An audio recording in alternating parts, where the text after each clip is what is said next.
guys! Welcome to Morena Vlog.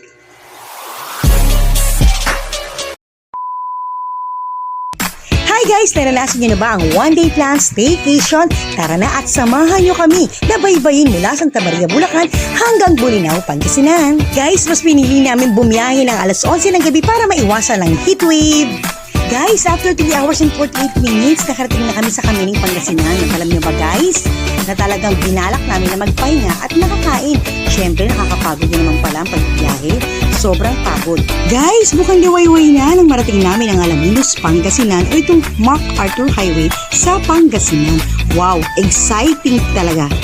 Alam nyo guys, nakakapanibago din pala kapag staycation ang ganap.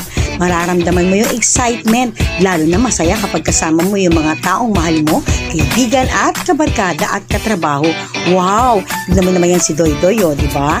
Yung kasama ko na yan, mawawala.